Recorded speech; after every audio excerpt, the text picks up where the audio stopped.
Welcome back to Spinning the Past. So one of the things that I got over Christmas was a great meal. It was advertised as a great meal.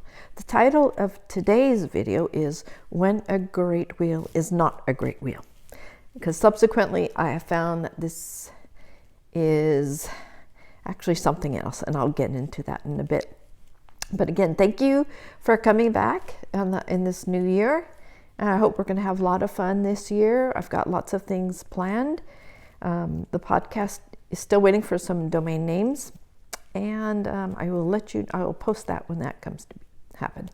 So let's just have a look. Here is the wheel. Here's that bench. Right. Missing from here is called the mother of all. And then down there, and I'll show you a close-up of that, is the assembly that has the spindle. So a great wheel was also known as a walking wheel or a wool wheel. So why was it considered a wool wheel? Because it could give you pretty high ratios, many twists per inch. The shorter the wool, the more twists per inch it needs to hold together as a cohesive yarn. You would card it and make rolags, and you would walk back as you added twist with that wheel. So that wheel rotated the smaller spindle up there. That went at a faster ratio. That put twist on it. And then you would stop, undo it, and then you could put it on to the spindle for temporary holding. And then you would wind it off into a ball or something onto a skein winder. This thing right here came with it as well. But as you know, look at it, it doesn't go. This, to me, looks like a hank or a skein winder. So you could, after you spun it on the spindle there, you could then take it, and then you could just imagine little spokes coming out. There's a piece missing, big piece missing, that had spokes coming out of this little stand here. This little thing right up here would have been little spokes, and that would have been usually a 2 yard diameter for the skeins, and so you would wind it on there. Okay, so if it looks like a great wheel, why isn't this a great wheel? Well, through some study that I did, and I'm going to review or give a synopsis of a book that I have about historical spinning, and it actually gives photos of a different use for this, or with this adjusted a bit, this could be a bobbin winder for weaving, or it could be a pirn, P-I-R-N, that's also used for weaving. So let's have a closer look at the wheel. So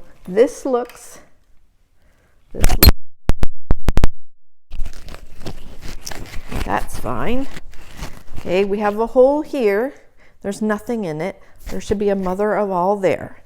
But down here, I want to show you this. I'll put it in the light a little bit more. So this right here, this is made out of wood. This, in theory, could be used for spinning, but you're going to put a lot of strain on here. So I'm not sure how durable that would be. It would make more sense if you put a pirn that has a kind of slides over here, and then you would wind on. So you could use that skein winder there, and then you could wind on some pirns for spinning. Look at this here. Look at this here. So we have this here. Here is, okay, this is just a direct ratio. So there's no multiple. So the accelerator heads, this is missing. So this is kind of a direct pulling on system. This is also unique here. This is a wooden bobbin. And I can't figure how it would come off. I'm sure better heads than I would know. And I've tugged and everything, and there's some sort of maybe a tiny, tiny Allen wrench in here, but nope. So this is supposed to be kind of like this. And this right here would be in alignment with the groove on the wheel for the drive band. So I'm just going to put it here. This is not where it goes, but I'm just going to stand it there so I can talk a little bit more. We do have photos of other types of, there's smaller wheels for winding on. Remember, so much of the spinning back in colonial times, for most of spinning history, was for weaving.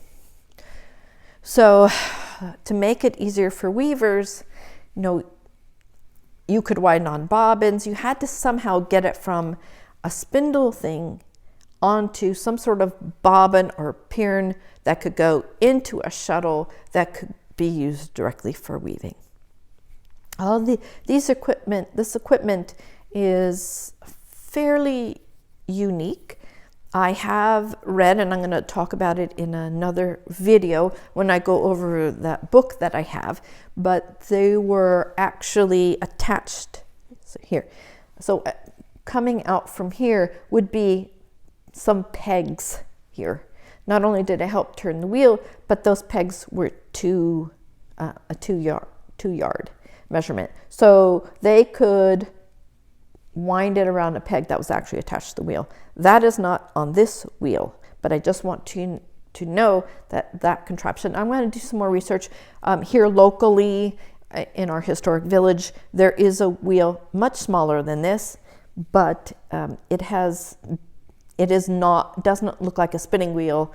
It looks like it is for bobbin winding as well. But again, we just say, oh, it's a spinning wheel because it has a wheel. But the wheels did lots of different duties than simply spinning. So for today, that's it. So I have a bobbin winder, if I can get somebody to make me a mother of all. So I have a lovely wheel that will wind bobbins. So I am still on the hunt for a great wheel that spins for spinning. So I'm on the hunt. It will happen. It's just one of those things that I've been looking for a great wheel that works, and there are so few that works. There's always something missing. People think they're furniture, so when stuff comes off, they just chuck it out. Mother balls are gone, the spindles are gone, the accelerator wheels are gone. So people are using these just as, oh look, it's functioning, and it isn't if you know what you're looking for. So today, other than that, it's a really nice wheel. Other people have told me this is an Appalachian wheel. People who know more than I do about the great wheels. So I'm learning a lot. We're going to learn a lot this year, different types of spinning wheels in historical contexts. I'm going to take you on a little journey here in town and look at some of the spinning wheels that are here. Remember, this one was for wool spinning. The small, tiny ones were flax wheels, and different fibers had different spinning needs. This could give you a pretty high ratio. It can get that short fiber that needs a fair amount of twist to hold together. It did that well. But the flax wheels that need a certain amount of twist, but they don't need quite as high. The longer the fiber, the less twist it needs. That's kind of a rule in spinning. So I hope you join me this year for some really exciting things. I'm looking forward to this, and I'm going to also start doing some videos on actual prep and how I get from the sheep to processing, prepping, to spinning, to finishing. So I'm going to do a complete project like that this year for you. So next time, I'll see you on Spinning the Past.